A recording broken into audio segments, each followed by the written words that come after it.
¿Se ve? Sí. Entonces, el tema número 4 es la historia de Bolivia.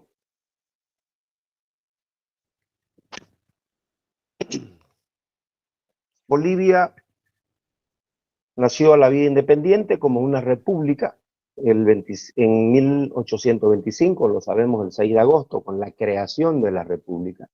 Bolivia nace a la vida independiente, Bolivia no se independiza. Es muy importante tener en cuenta esto. Nace a la vida independiente cuando se hace un acta de independencia y se crea la República de Bolivia.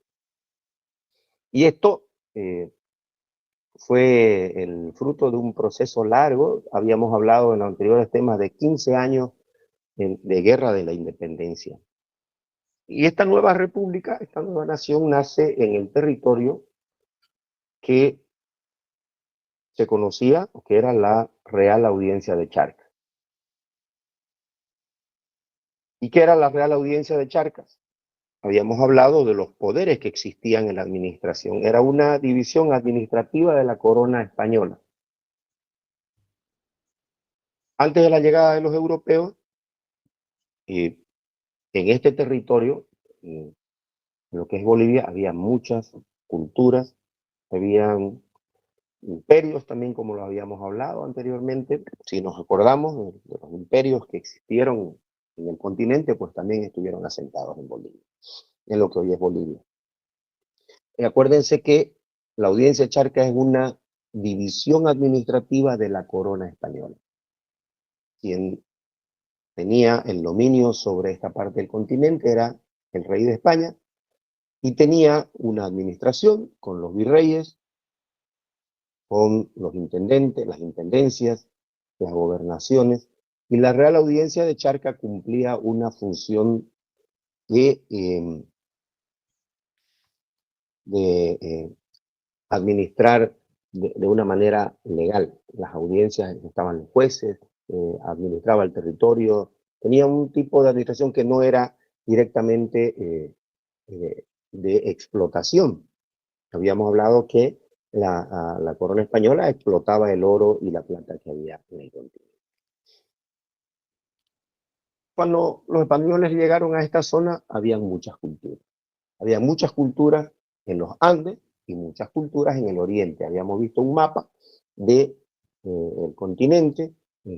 Hemos visto que en el lado occidente, la cultura andina, está en la cordillera de los Andes, se llaman culturas andinas, lo que están en la cordillera de los Andes, en estas tres corrientes de la cordillera de los Andes, hay unos llanos en el medio, hay unas mesetas, hay un altiplano, y el 70% del territorio que hoy ocupa Bolivia es la parte de selva, o lo que se conoce como el oriente boliviano.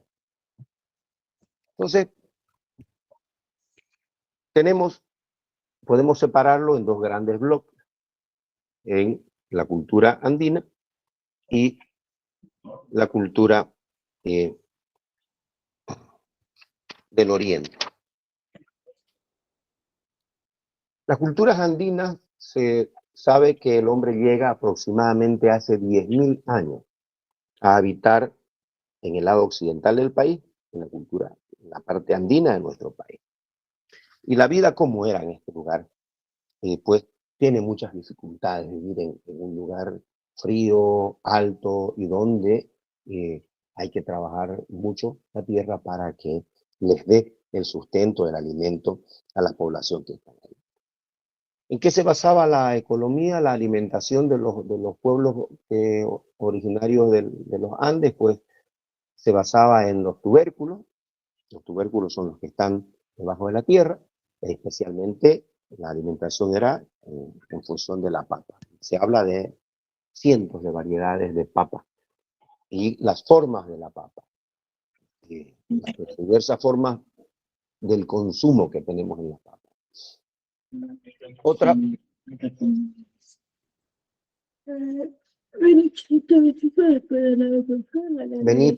Benita, ¿puede apagar su micrófono? Gracias. Entonces la alimentación estaba a base de tubérculos, especialmente de papa. Las llamas y las alpacas, habíamos hablado que habían sido domesticados como animales de carga, como un medio de transporte, y por supuesto que también eh, le proveían la carne y la lana para hacer su vestimenta.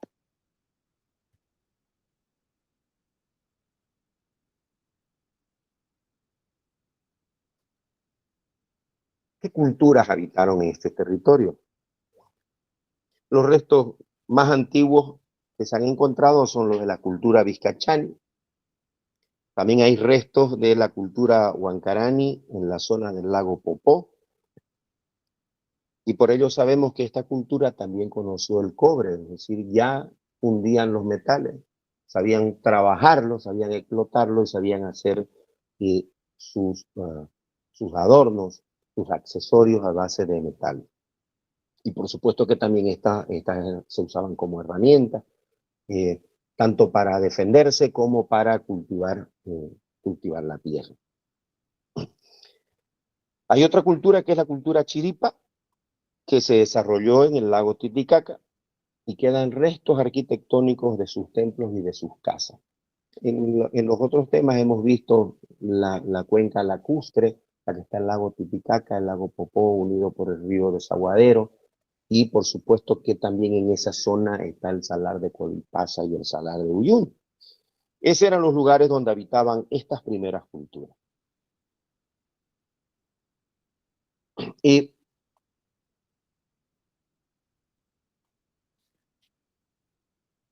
en la cuenca lacustre, desde el lago Titicaca hasta el lago Popó, el salar de Uyuni, se desarrolló una cultura grande, que es la cultura aymara. Su centro era Tiahuanaco, y ese es como un punto de mucho esplendor y dominación del área andina. También están los señoríos Colla, tenían muchos reinos, y la lengua era el aymara. Y también están los incas, que los incas, como hablamos en anteriores clases, someten a los pueblos aymaras. Es decir, los incas eh, expanden su territorio y van conquistando y sometiendo a los pueblos. Estas son las culturas. Las culturas, las más antiguas, que se pueden ver en la zona andina, son la cultura vizcachán, la cultura huancarani, la cultura chiripa. Estas culturas se dan en el lago Popó, lago Titicaca. Hay templos, construyen templos y casas. Hay una cultura que es la cultura aymara, que está en los lagos Titicaca, Popó, Salar, Uyuni. Los señoríos collas, que son reinos de lengua aymara. Y luego vienen los incas, que someten a los pueblos aymara. Ahora vamos a hablar de ellos.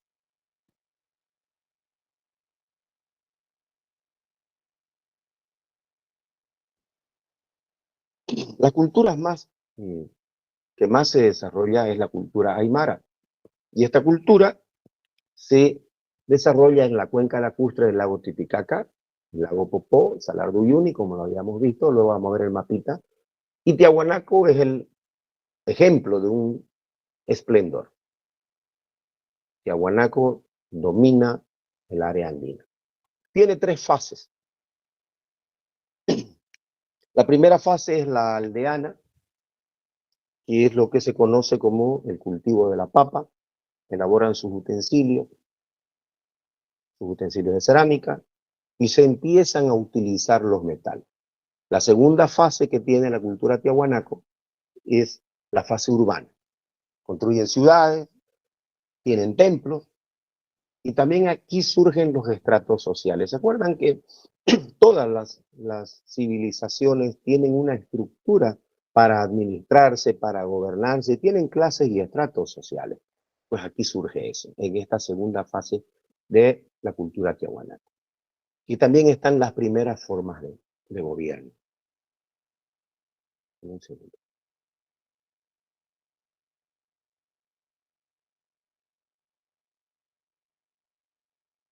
Hay una tercera fase, que es la fase imperial. Es clarito, ¿no? Lo que significa un imperio. Esto es cuando Tiahuanaco se expande hacia el norte y hacia el sur. Crece el imperio. Y este periodo duró hasta el siglo XII después de Cristo. El siglo XII viene a ser el año 1100. Y no se sabe qué fue lo que pasó. Razones desconocidas. No saben los historiadores, los arqueólogos, los antropólogos. No saben qué pasó y por qué desapareció esta cultura. Entonces, la cultura tiahuanaco es la que representa el esplendor y la dominación del área andina. Hablamos de que hay muchas culturas, pero vamos a hablar de tres que son las que han dejado grandes vestigios. La cultura tiahuanaco es una de ellas,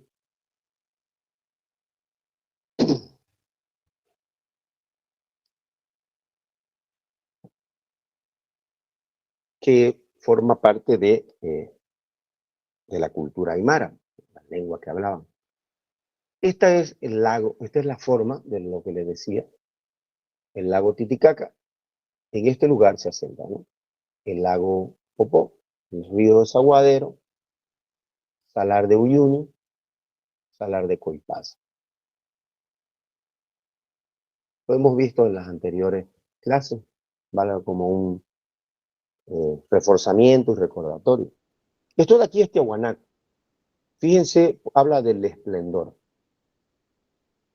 Pirámides, pirámides, templos, templetes, la Puerta del Sol, monolitos. O sea, hacer este trabajo, el tallado en piedra, en el relieve, significa que hay una civilización, hay una cultura muy desarrollada, porque esto no es solo el trabajo de un artista, sino que habla de dimensiones, habla de materiales y herramientas que pueden trabajar y dominar la piedra. Aquí en la Puerta del Sol, en la parte superior, se puede observar un calendario astronómico, un calendario de, de cosechas. Ellos pueden hacer sus predicciones y todo eso está tallado sobre la piedra. Y todas estas, si ustedes pueden ver las construcciones, el encaje de las piedras, no tienen, no tienen un material que las pegue una contra una con la otra como hacemos en las construcciones actuales. Hay una forma de construcción desarrollada de una cultura muy importante. Acá en la parte de abajo podemos ver una ciudad. Entonces hay un esplendor muy grande en la cultura tiahuanaca.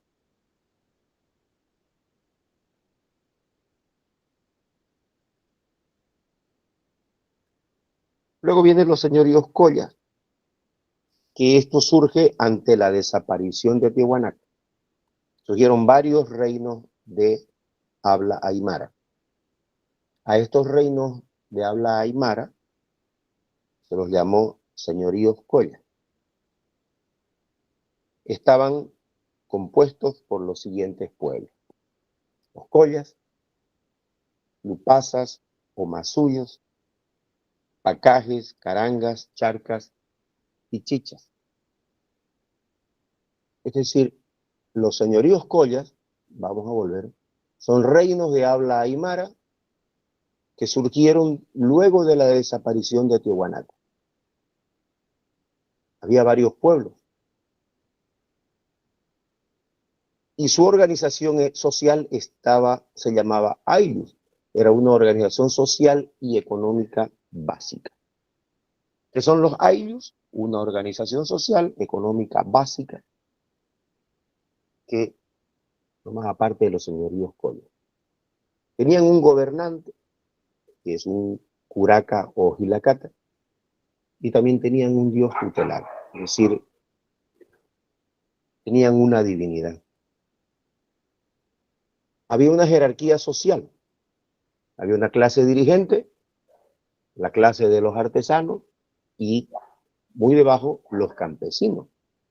Ahí podemos entender cómo funciona la administración. Obviamente que dentro de la clase dirigente hay estructuras los artesanos son los oficios muy importantes porque son los que trabajan, son los que hacen las obras del día a día para que la sociedad pueda vivir. Construyen, tienen los accesorios para los alimentos, las vestimentas. Todos son los artesanos los que trabajan con las manos. Y los campesinos que son los que trabajan en el campo, lo que aran, lo que domestican los animales. ¿Cuál es la característica sobresaliente de los señoríos Collas?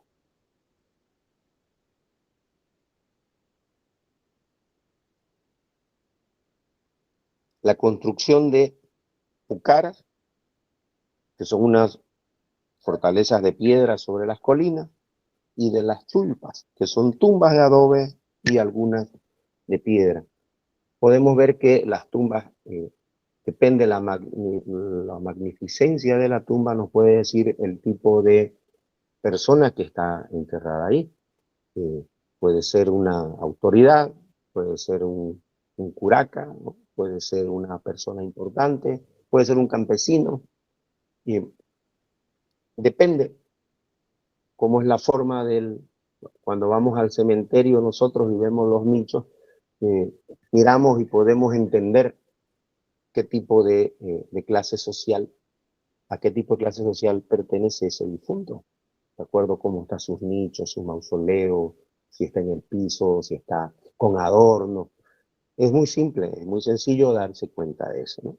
Entonces los señoríos Collas surgen después de la desaparición de Tiwanaku. Son pueblos de habla aymara. Están varios pueblos, 7 pueblos están aquí. Su organización social es el AINU, es una organización social y económica básica. Tienen un gobernante, gobernado por un curaca o por el Silacata, y tenían un dios tutelar. Sí, son una cultura que tiene una creencia religiosa fuerte. Tienen una jerarquía social con una clase dirigencial, artesanos y debajo los campesinos. Y la característica sobresaliente de esta cultura es la construcción de pucaras. ¿Qué son las pucaras?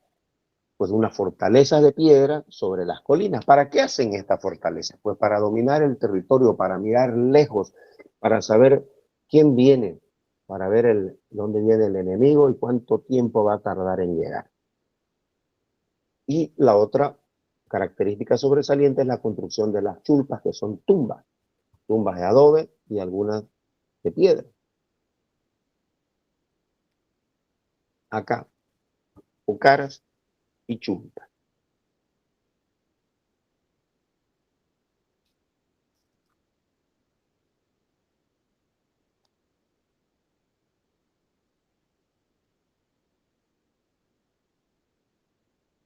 La última parte que hay aquí es el dominio inca, en la parte andina.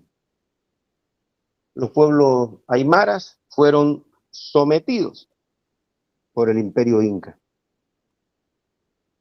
Los incas impusieron su idioma, que es el quechua, y su religión también, junto al culto al dios Inti, que es el sol. El territorio de los señoríos Collas pasó a llamarse Collasuyo, que es una de las 4 divisiones del imperio inca. ¿Se acuerdan del Collasuyo? Ahora vamos a ver que están desde el norte, desde Quito, y es el territorio de Colombia, Ecuador, Perú, Bolivia, el norte de Argentina y Chile. Eso lo vimos en los temas pasados. Entonces, el imperio estaba dividido en 4 suyos. Uno de esos suyos, el Collasuyo, era el que pasó a llamarse lo que antes era el señorío de los Collas. Los incas los dominan, imponen su idioma, que es el quechua, y también su religión.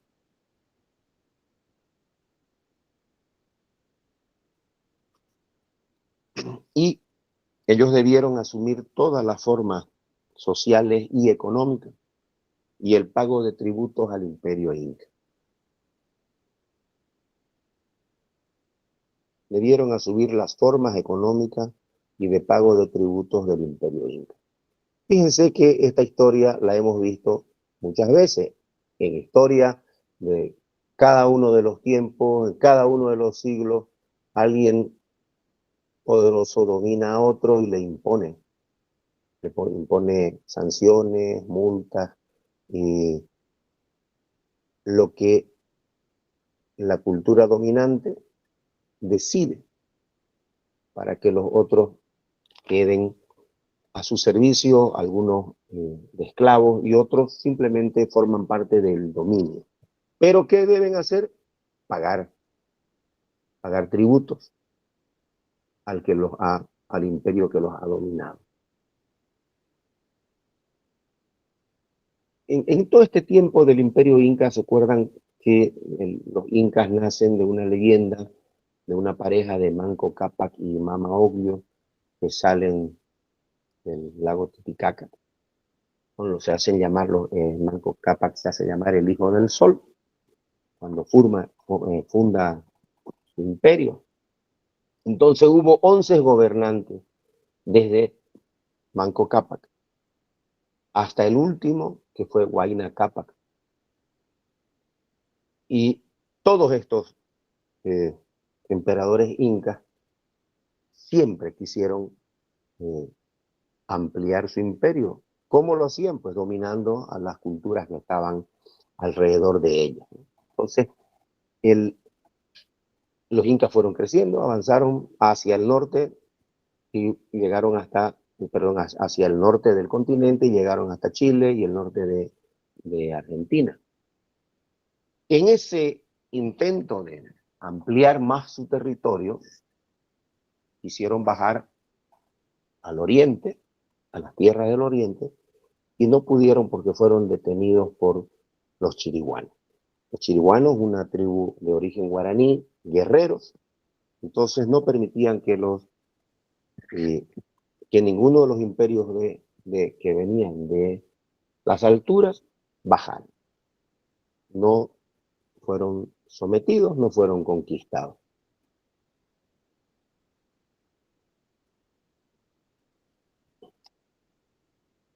Es el imperio inca.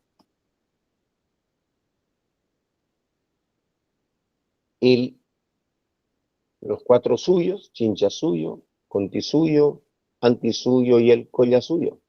Estamos acá, en esta parte azul. ¿Qué sucedió? Los españoles, cuando llegan al continente, ingresan, están en las Antillas, llegan a lo que es México y luego se van hacia el norte y hacia el sur. Y cuando van hacia el sur, los españoles entraron al imperio de los incas.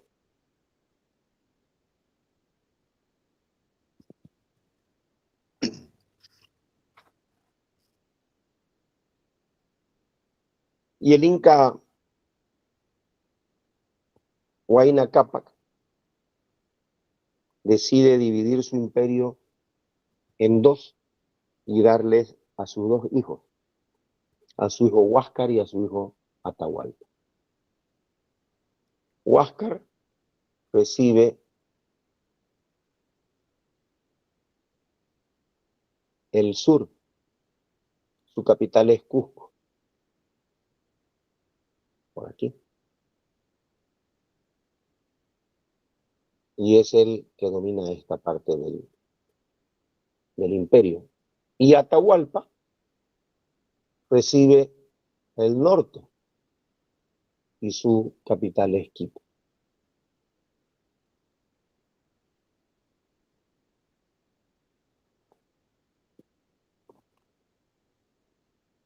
Aquí hay como una información, nada más. Les hablaba antes que había 11 gobernantes incas, pues aquí están los 11, solamente para ver sus nombres, ¿no? El primero fue el fundador del imperio, en el siglo XIII, que es Manco Cápac, y de ahí vienen una serie de incas. Y el último es Huayna Cápac, que es cuando se divide el imperio. Solo como información adicional nada más para que, como les dije que había 11, acá están los 11 emperadores. Y también hubo culturas en el oriente, ¿no? Como eh, eh, los pueblos originarios de la parte andina y los pueblos originarios del oriente. Lo que conocemos como oriente es lo que corresponde a las tierras bajas de Bolivia. Esta parte del territorio, el oriente, estaba habitado por muchísimas naciones, por infinidad de naciones nativas, y todas de diferentes culturas, con su propia lengua y su religión. La cosa es que ellos no tenían unidad política.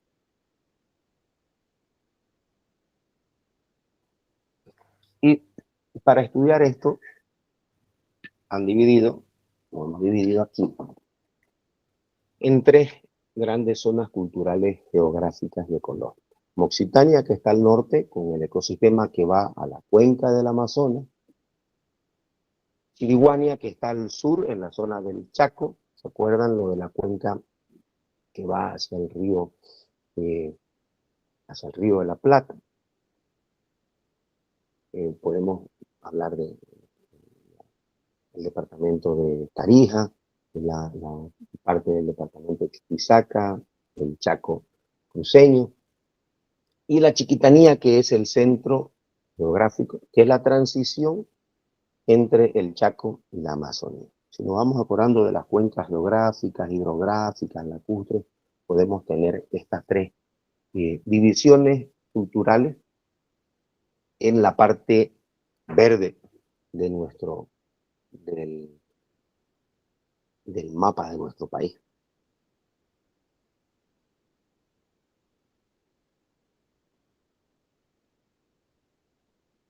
Aquí podemos ver las tres zonas geográficas, pero además vamos a ver, es decir, la parte andina, donde se desarrollan las culturas andinas.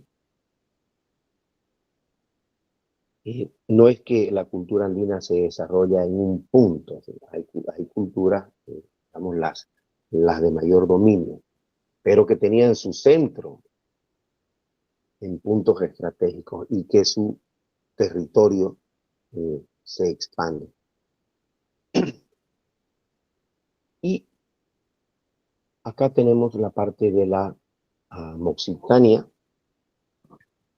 está la parte hacia el Amazonas, la parte de la Chiquitania o Chiquitanía, que está en el centro, es una zona de transición, y la zona del Chaco.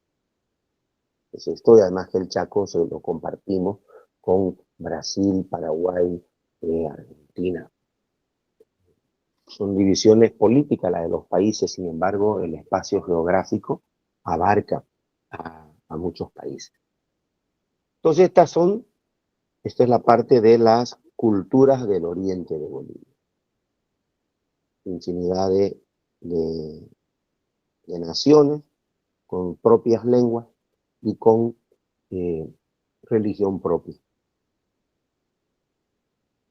Entonces, lo del norte, Moxitania, es la mayor parte de los pueblos. La mayor parte de estos pueblos tienen un origen arawak, que viene desde el Mar Caribe. Ellos eran grandes agricultores. Construyeron una de las mayores obras hidráulicas del continente y la hacían por medio de canales y terraplenes.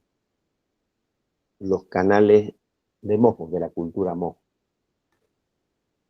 Es una forma de distribución del agua y también canales para movilizarse, para transportarse.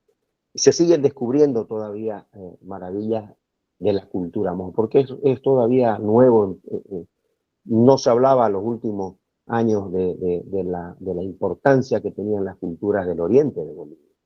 En la medida que llegaron los investigadores, empezaron a sorprenderse y a ser curiosos con lo que observaban, se dieron cuenta que las corrientes de agua y muchas lagunas no eran naturales y que la mano del hombre había tenido que intervenir en algún momento. Y fue así que descubrieron que había vasijas, artefactos, utensilios alrededor de los terraplenes, alrededor de estas lagunas, y que también las lagunas tenían una relación o una simetría entre ellas, cosa que no es natural. Entonces, eh, tenían un dominio avanzado del agua, el uso del agua para su subsistencia. ¿Cómo vivían? ¿De qué vivían? Pues cultivaban la yuca, se alimentaban de la caza, de la pesca y recolectaban los frutos.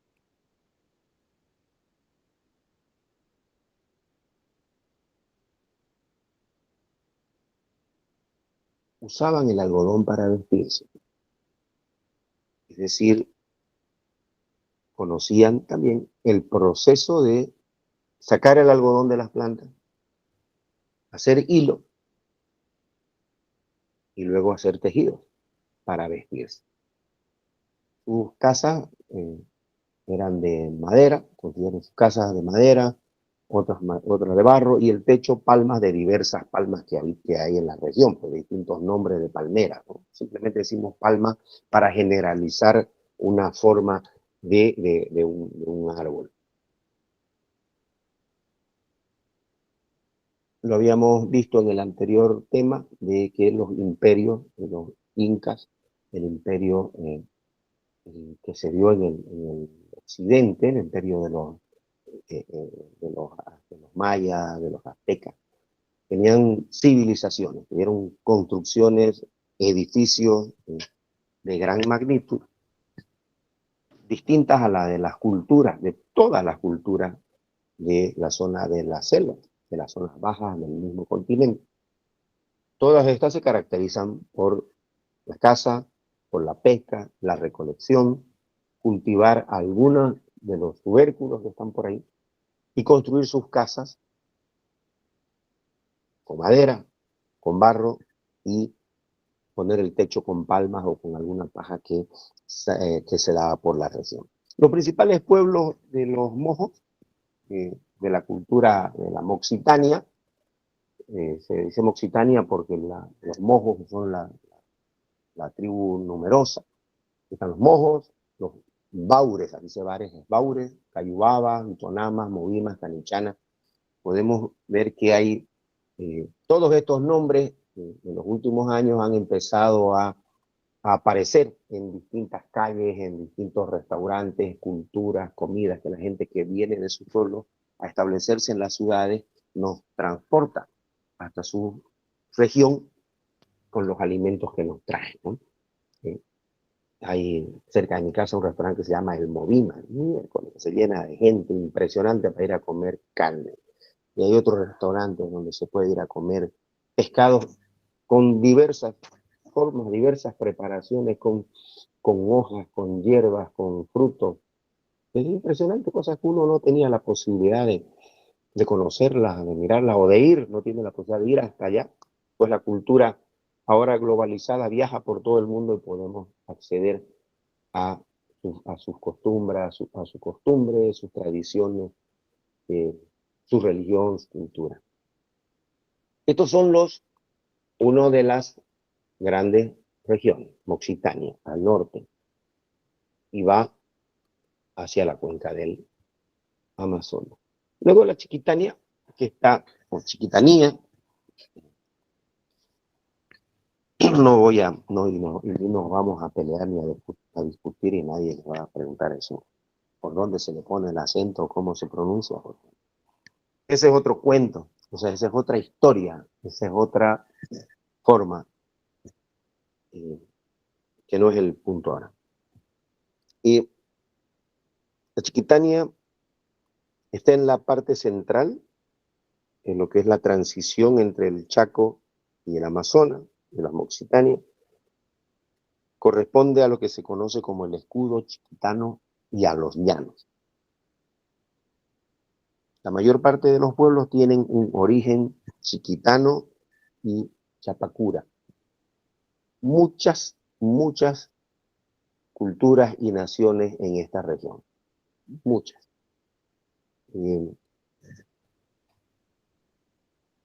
Con el paso del tiempo, con las misiones y los pueblos que se van dando, las culturas, las naciones se van juntando y se van desapareciendo algunas.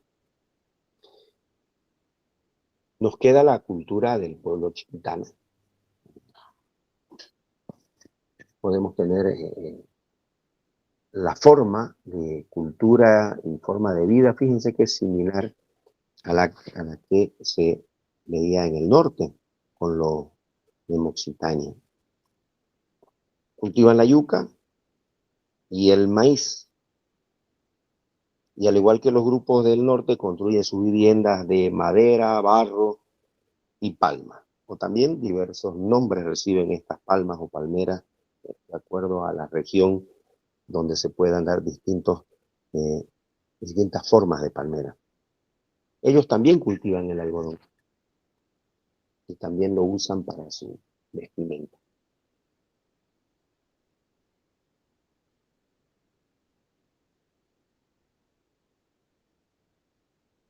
Y eh, la otra división que se ha dado para estudiar es la chiriguana. Esto está al sur, lo que es la zona del Chaco, y compartimos los departamentos de Santa Cruz, Chuquisaca, Tarija. Eso en Bolivia, también Brasil, también Paraguay, también Argentina. Los de Chiriguanía tienen de origen guaraní y ellos son un pueblo guerrero. Ellos llegaron hasta las estribaciones de los Andes y no permitieron, como les dije antes, que el imperio inca se extienda. Se vieron como los protectores de ese territorio. El nombre de ellos significa mestizo, que es el hijo de los guaraníes y las mujeres de otras naciones. Esto demuestra pues, que son un pueblo que también se extiende, que conquista, y es un pueblo, por supuesto, guerrero. Todos los pueblos que conquistan, que se expanden conquistando, son pueblos que tienen una estructura militar propia, pero que tienen un entrenamiento para eso. Son pueblos guerreros.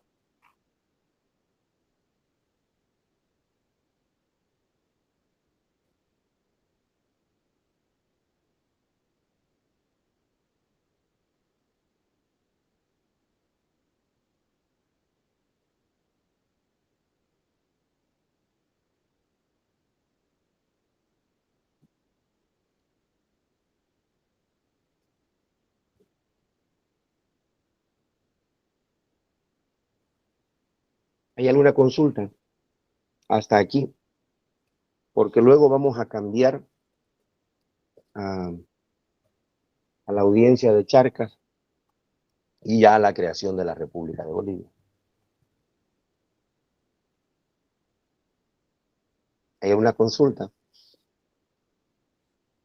Licenciada, buenas noches. Buenas noches, Fabiola. Eh, Ojalá sea mi internet, no lo logro escuchar bien, pero ojalá en la grabación del YouTube pueda verlo mejor. Ya, pero mi consulta, licenciada, lo primero que usted mencionó, que dice que Bolivia nace, no se hace. ¿A qué se refiere, dicen eso? O sea, se nace independiente, no se hace, dijo, ¿no ve? Bolivia nace a la vida independiente. Nace. Bolivia no se independiza. El 6 de agosto de 1825 no es la independencia de Bolivia, porque no existía Bolivia como existía Colombia o como existía Venezuela o como existía el Ecuador o el Perú, ¿no? No existía Bolivia. era el territorio de la Real Audiencia de Charcas. Y lo que hacen es, después de la batalla de Ayacucho, cuando el ejército, que se llama el Ejército Libertador, y el mariscal de Ayacucho llegan a la ciudad de La Plata, lo que hoy es Sucre, la gente no quiere formar parte de la República del Perú ni de la República de Argentina. Ese territorio que estaba ahí, que era la Real Audiencia de Charcas, antes pertenecía al Perú, ahora pertenece al Virreinato del Río de la Plata. Entonces, los que están ahí dicen, nosotros no, ni con Lima ni con Buenos Aires, queremos ser un país distinto. Entonces, se hace una asamblea deliberante convocada por el mariscal Sucre para deliberar y para ver qué va a pasar con ese territorio. Y luego se hace una asamblea constituyente para constituir un país, para crear un país. Entonces Bolivia nace a la vida independiente.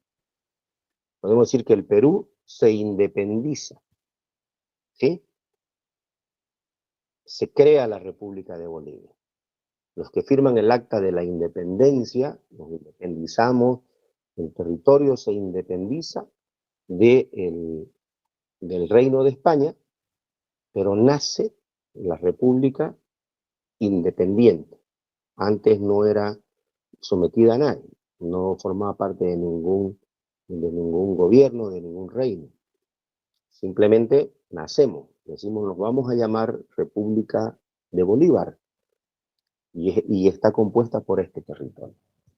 Entonces, el 6 de agosto es el aniversario del nacimiento de la República de Bolivia, 6 de agosto. Hay una asamblea constituyente, se convocan a diputados para que vayan a deliberar y luego se redacta un acta de la independencia que viene a ser la creación de Bolivia.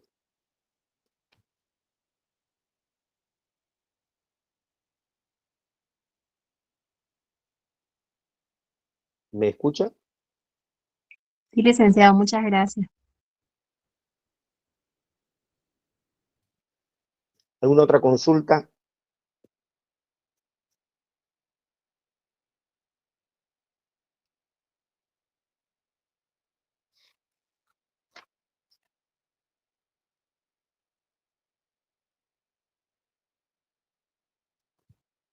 ¿Alguien más tiene alguna consulta, alguna duda que podamos hacer? Licenciado, una preguntita, más o menos a lo que estoy entendiendo. Luego de lo que pasó de la cultura de los aymara de Tiwanaku, aparecieron los señoríos collas, ¿no? Y de ahí vino el imperio el dominio inca y fueron los que los sometieron. ¿Así es? En la parte andina, los Ya. pueblos originarios de los Andes, se dan muchas culturas, se dan muchas naciones. ¿Sí? Eso es lo primero. Hay varias culturas en la región andina, así como les decía, en el oriente, muchísimas culturas, muchísimas naciones. Pero las que marcan espacios importantes, dominios importantes, son la de Tiahuanaco, los señoríos collas y el dominio inca. ¿Sí?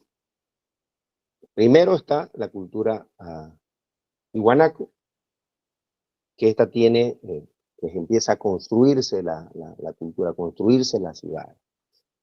Y ellos tenían una expansión, se da, fíjense, en este territorio, el lago Popó al lago Titicaca. Y tenían un modelo de expansión. No se supo qué pasó con la cultura de los tiahuanacos. Dejaron digamos, los registros de su imperio, que fue importante. Los señoríos collas surgen con el mismo idioma, señoríos, cuando desaparecen los tiahuanacos, los tiahuanacotas. surgen con varios reinos. Y ellos fueron sometidos por los incas. Los incas llegan en su expansión y conquistan a los señoríos collas. Y los incas fueron conquistados o sometidos por el imperio español.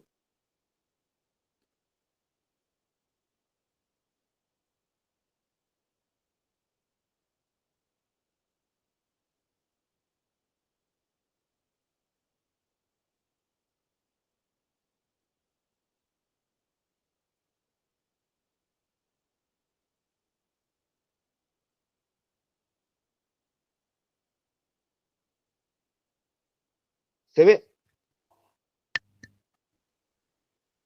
No, le dicen.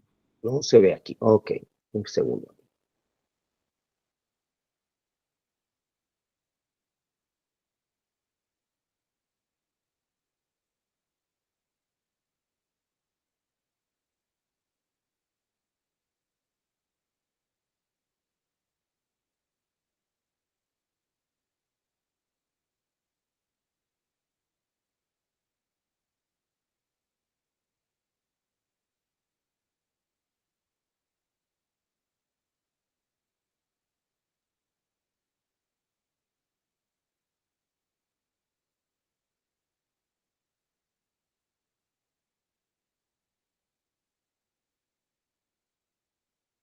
Algo pasa que otra vez se puso como al principio. A ver.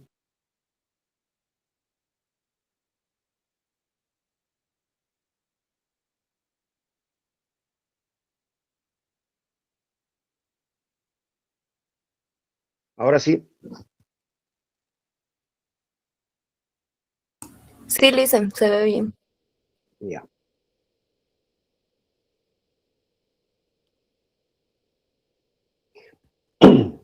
Entonces llegamos a la audiencia de Charca.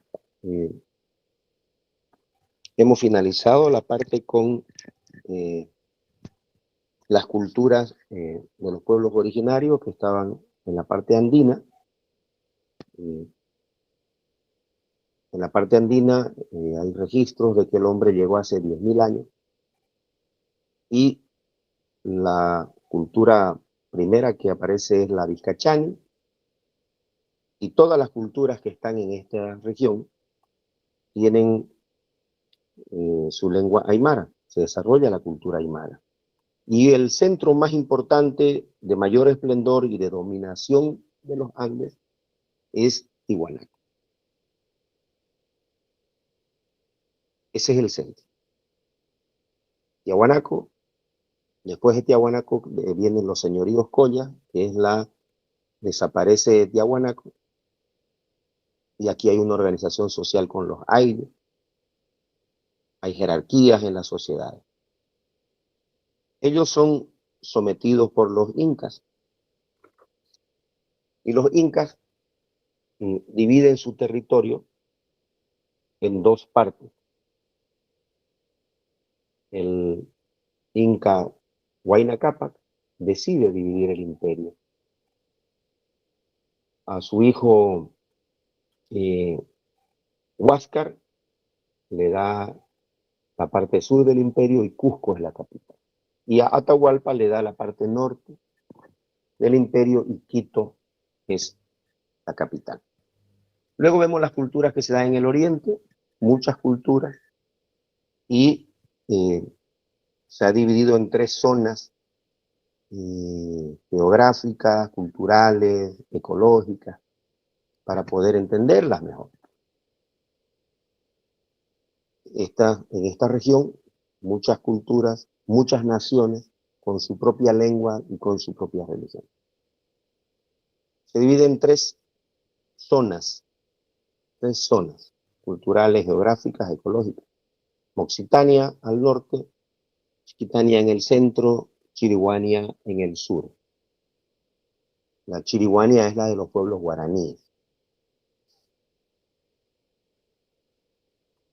Y ahora vamos a hablar de la audiencia de Charca. ¿Por qué todo esto viene a ser lo que sucede, lo que existió antes de Bolivia.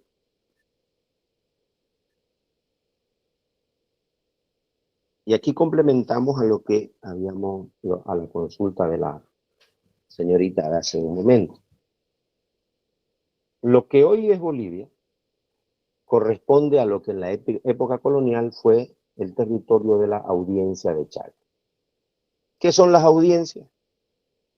Tribunales de justicia, en algunas. Sin embargo, en la de Charcas tenía muchas competencias administrativas, militares y normas sobre su territorio. La audiencia Charca fue creada en 1559 por la corona española para administrar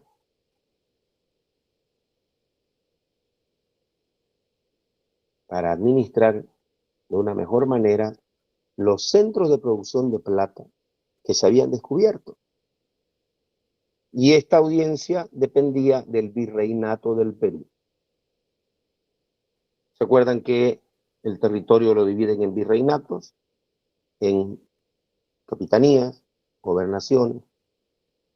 Y las audiencias eran la forma de administrar justicia.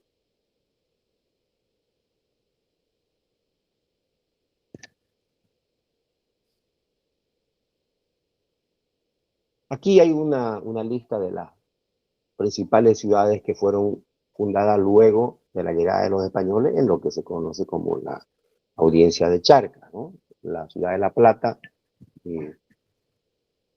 hoy es Chuquisaca.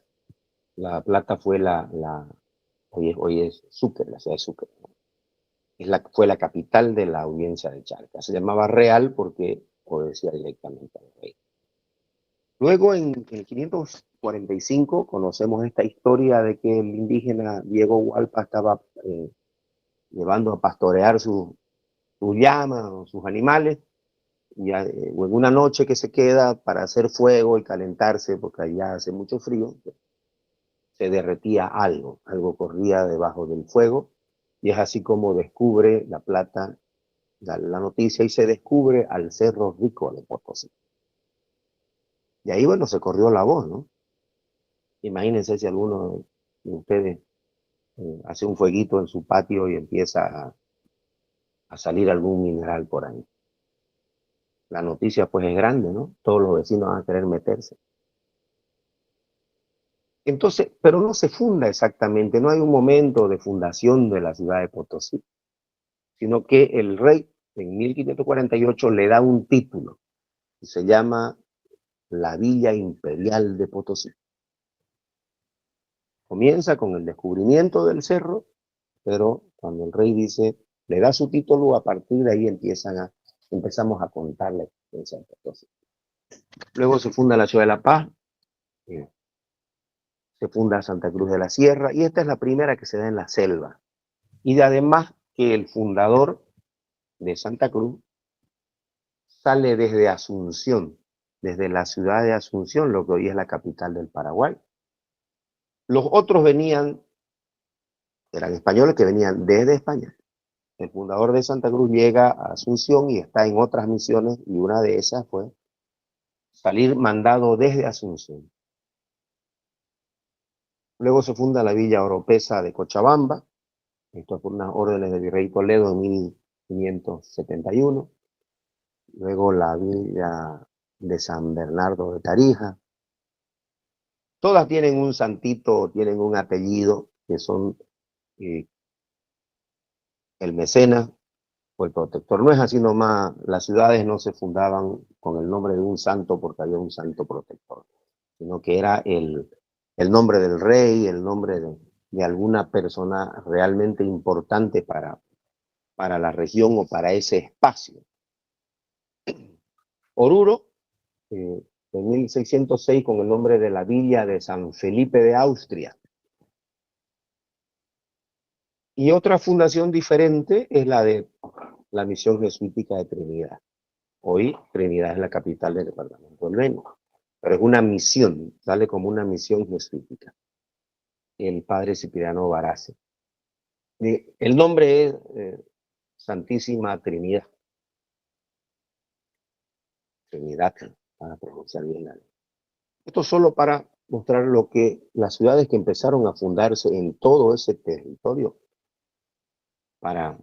como centros de administración, como centros mineros, eh, como centros de descanso para que pueda salir la plata y los minerales desde un continente hacia el otro.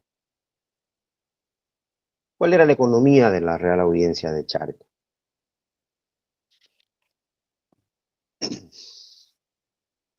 Pues estaba basada básicamente en la producción de plata de los centros mineros de Potosí y posteriormente el centro minero de Oruro. Y debido a que se hizo tan importante Potosí, se convirtió en la ciudad más poblada del mundo y en una de las más importantes de América.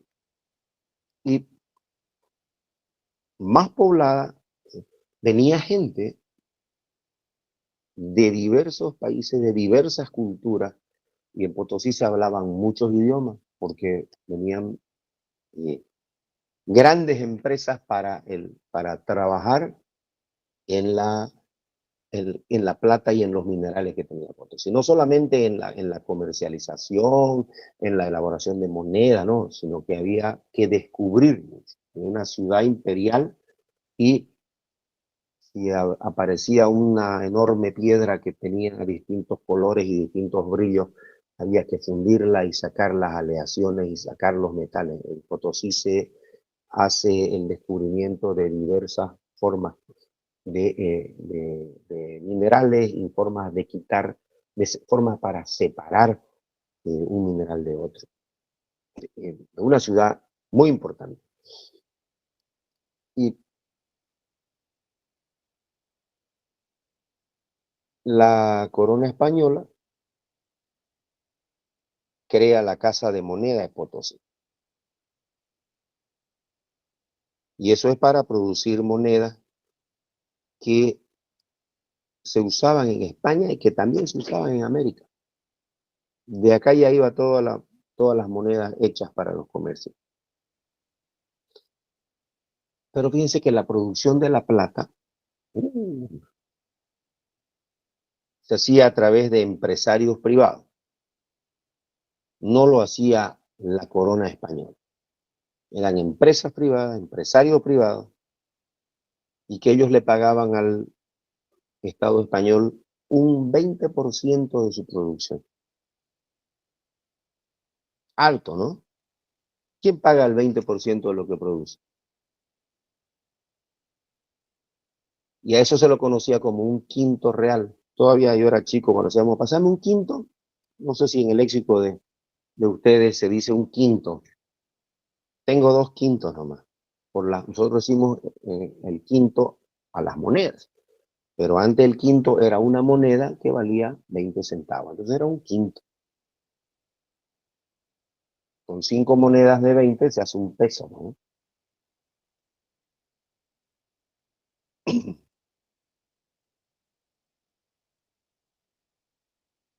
Esto fue parte de adelanto, ¿no? Eso del tributo del 20%, luego se aumentaron los tributos, luego los minerales, el cerro dejó de producir tanto y se hizo más pesado a la empresa privada que estaba administrando esto.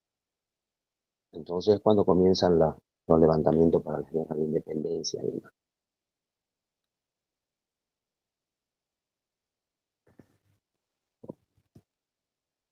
¿Se acuerdan de que en la Revolución Industrial hablamos de que hay una revolución en la producción de alimentos? Hay nueva tecnología, las poblaciones aumentan de una manera impresionante. Había que darle comer, ¿no? Entonces lo mismo pasó acá. Había tanto mineral, había tanto trabajo, había tanto que hacer en diversos sectores que se necesitaba mucha mano de obra. Se necesitaba mucha gente para trabajar. Expertos, obreros, gente que trabaja también en la producción de alimentos para esta ciudad. De Manizales, la ciudad más poblada del mundo. Entonces se estableció la mita. ¿Se acuerdan de la mita?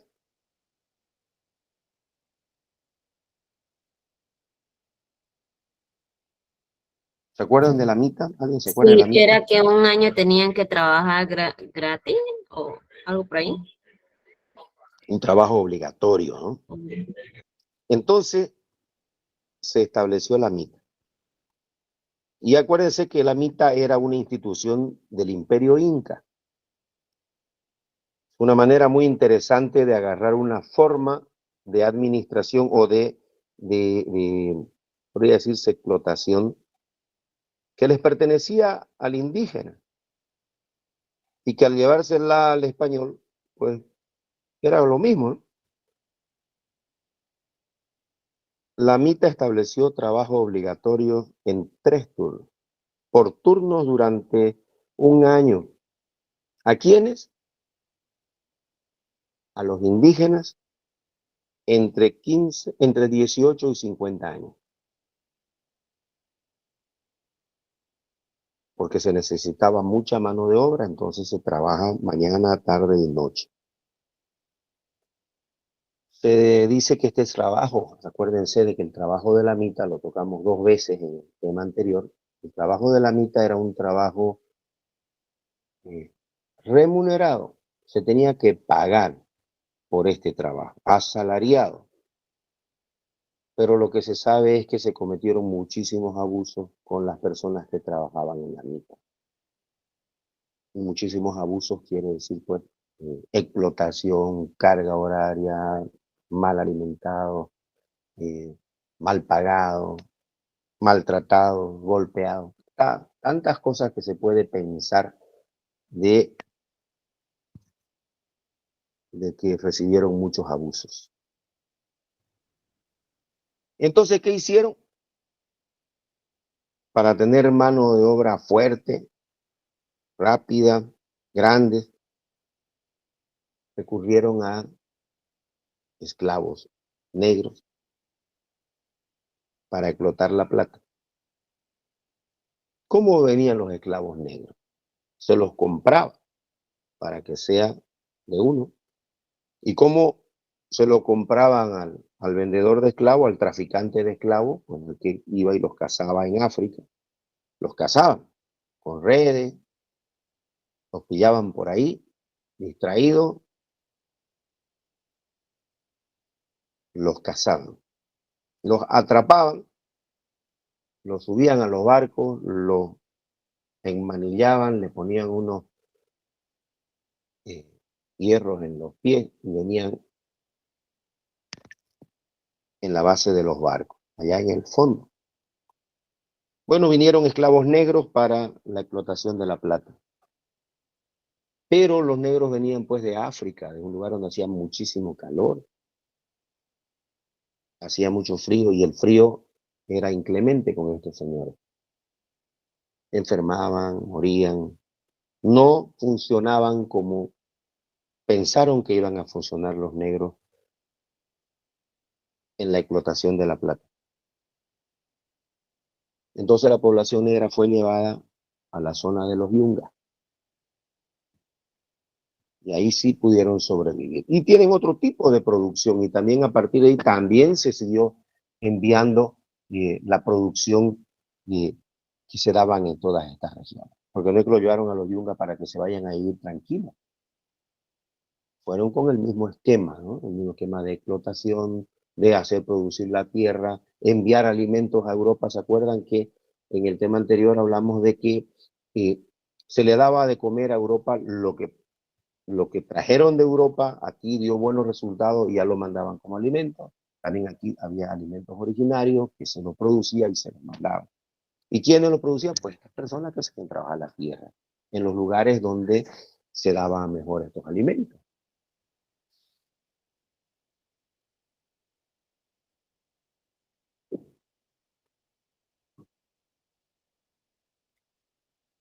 Luego, el territorio del el territorio de los dominios españoles se divide.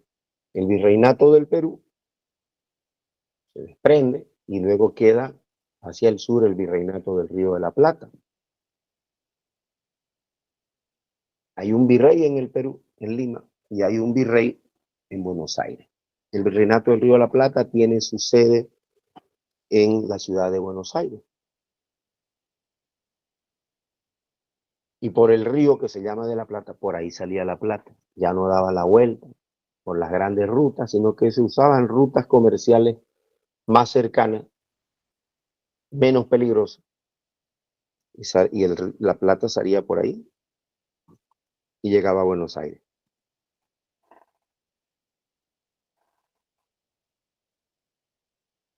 La audiencia dejó de pertenecer al virreinato del Perú.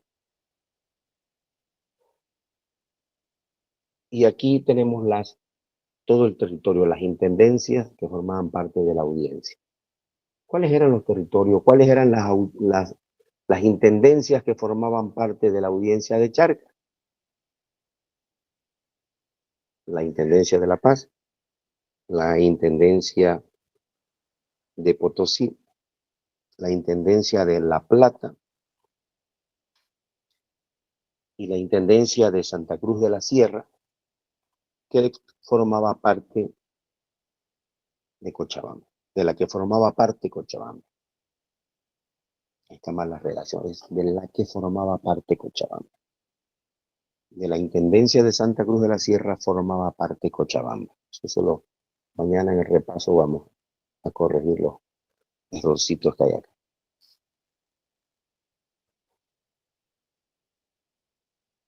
Y no solamente era explotación, solamente era producción, sino que estaba la ciudad de La Plata, que la conocemos como la ciudad de los cuatro nombres, Chuquisaca, luego se llamó, cuando se crea la República de Bolivia, se llamó Sucre, en homenaje al mariscal de Ayacucho, que es el que funda la República.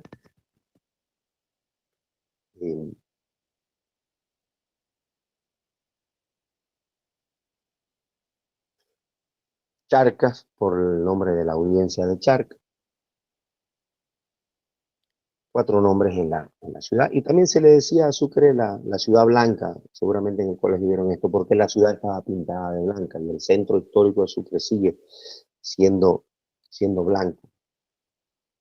Entonces no solamente aquí era explotación, minerales, sino que era un centro importantísimo.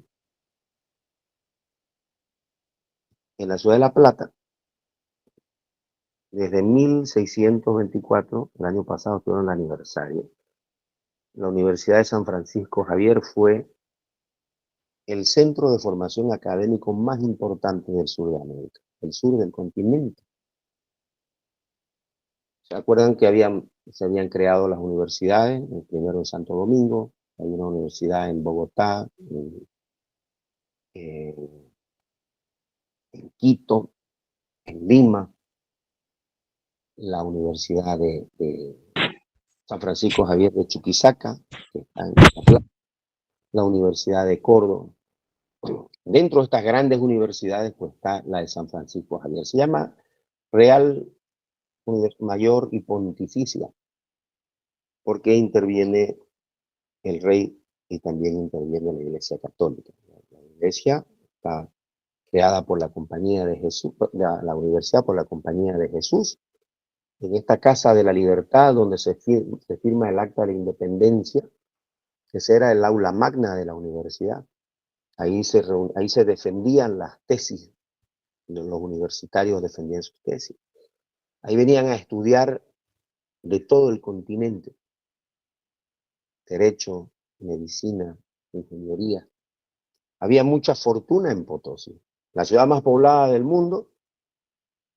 Cerca, poco más abajo, estaba la universidad más importante. Ahí en la Real Audiencia también será las artes, la pintura, la arquitectura. Ahí se cultiva todo y podemos ver las grandes construcciones que hay en Sucre, Potosí, La Paz, Cochabamba, pues o sea, aparecen ahí los nuevos grandes profesionales. Y aquí nace el estilo propio en el arte, en la pintura, en la escultura. Se conoce como el estilo mestizo. Lo comentaba en la anterior clase. El mestizo es la mezcla de lo que vino de Europa con lo que nos encontramos, con lo que se encontraron en América, y entonces con los elementos de un lado y del otro, y es que aparece un nuevo estilo en arte, un nuevo estilo en construcción, un nuevo estilo en adorno. ¿Y cuál es el mestizo?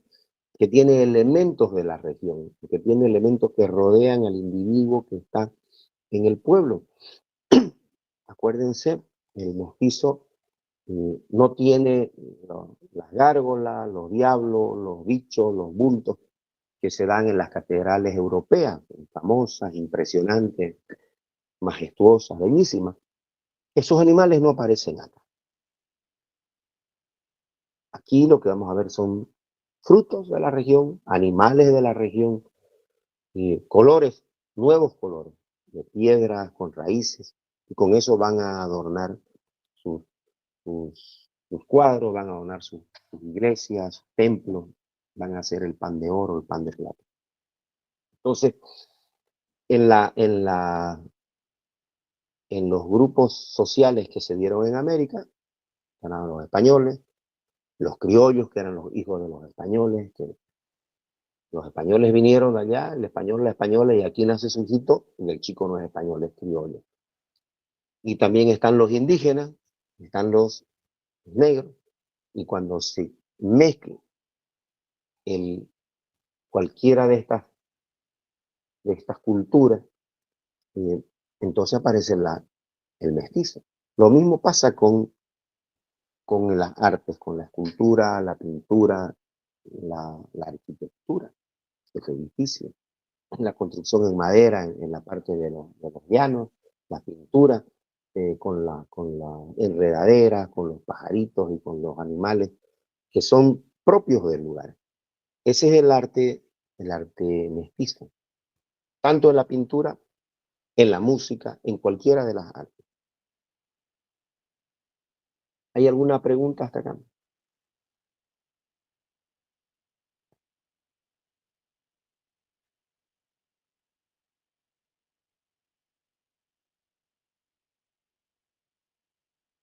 No, licenciado.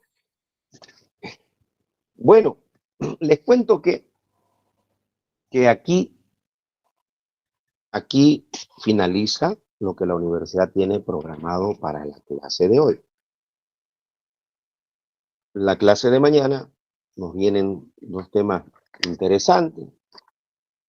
La independencia, la participación de Tupac Katari, Tupac Amaru, el trabajo que ellos hacen, los cercos, la República de Bolivia, la importancia de nuestros héroes locales, ¿no? Que no son Simón Bolívar, ni San Martín, ni O'Higgins, ni el Mariscal Sucre, sino los que trabajaron en la guerra de independencia, los nacidos en esta tierra, combatieron.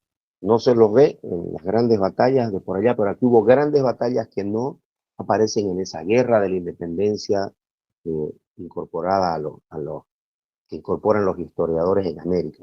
Y hemos sido nosotros, es decir, los bolivianos, los que en estos años hemos estado difundiendo a nuestros propios héroes, porque sí combatieron contra los ejércitos españoles, sí murieron muchos de los hoy bolivianos, murieron muchos cruceños, cochabambinos, potosinos, peñanos, todos enviaron gente a la guerra de la independencia, a los ejércitos que combatieron en este territorio, como también que fueron a combatir inclusive con Bolívar y Sucre en batallas en el Perú y en Ecuador. Entonces, de ellos vamos a hablar mañana y el resto de de la semana. Bien. Es para que no sea pesado porque quedan todavía varios días para un tema y varios días para el tema de Santa Cruz y sus pueblos. ¿Hay alguna consulta sobre este tema, sobre el tema de hoy? Historia de Bolivia, tema 4. ¿Qué tenemos acá? Un repaso rápido, los pueblos originarios, que son las culturas andinas y las culturas del oriente. Las culturas andinas las que tienen gran impacto, Tiahuanaco, con las culturas aymaras, los señoríos Colla, que también son culturas aymaras, tienen una estructura. El dominio inca, los incas vienen hasta acá, si no son de estos lugares.